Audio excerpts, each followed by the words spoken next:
আসলে অধিবাস কীর্তনে নিতাইয়ের ফোঁটা না দিয়ে কেউ যেতে হয় না। এখন আমরা কলিহত যে ভক্তবৃন্দ এমনিই কম। ওদিন চোরসিন্দুর শ্মশানে অধিবাস করছিলাম, ভক্তের ঢল, জায়গা দেওয়া যায়।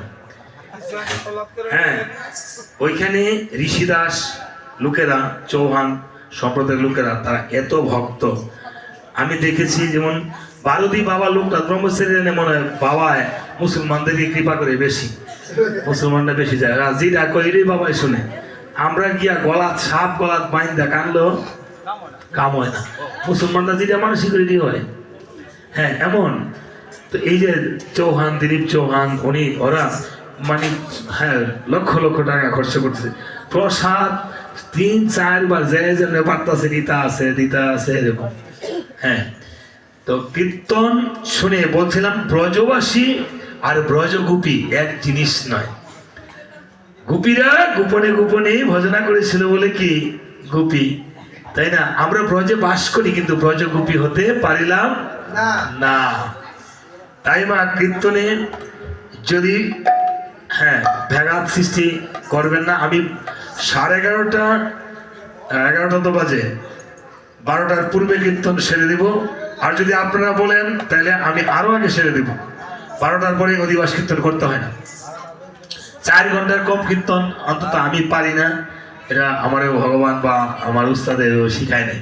তো তারপরে সংক্ষিপ্ত করতে রামায়ণ 8 ঘন্টা, রামায়ণ 6 ঘন্টা করছি আজ থেকে 28 বছর আগে। পরে এটারে 18 বছর আগে করছি 4 ঘন্টা।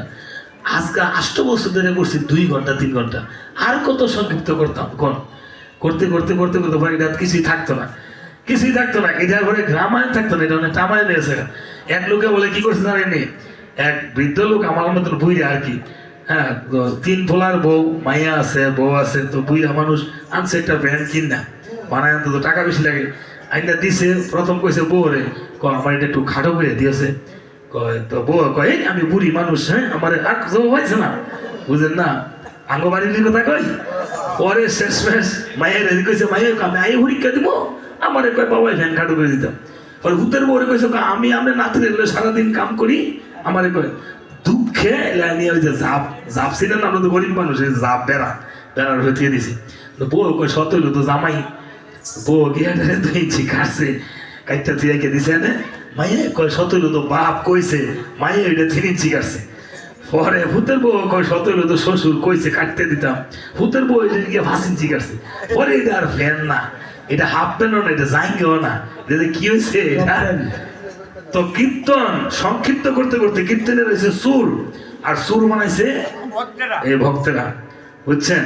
এই সমস্যার মধ্যে আছি আমরা আজকে। কেউ কালাসান মত, কেউ ওই চৈতন্য মহাপ্রভুর মত, কেউ গৌরীয় মত, কেউ শিব মত, কেউ স্বামী বিবেকানন্দের মত। এক একজন এক এক মতে থাকতে পারে না বাবা, কিন্তু ভগবান আমাদের ধর্মে কোনো মতকে কোনো ঘৃণা করেছে? আজকে এখানে অনেক মত থাকতে পারে, কিন্তু আপনারা যে হরিবোল বলছেন না, যেদিন শ্মশানে নিয়ে যাবে যে শিব মন্ত্রে দীক্ষিত, তারে কি শিব শিব করবো না? শিব বল বলবো। যে কালী মন্ত্রে দীক্ষিত তার কি কালী বল করবো? যে কৃষ্ণ মন্ত্রে দীক্ষিত তার কি কৃষ্ণ বল বলবো? কি বলবে? সবাই শ্মশানে সেদিন কি বলবে? তাহলে সবাই একটু হাত উঠে বলে হরি বল। হরির নাম নেবেন এবং হুলুধ্বনি করবেন। হ্যাঁ হুলুধ্বনি করলে নামের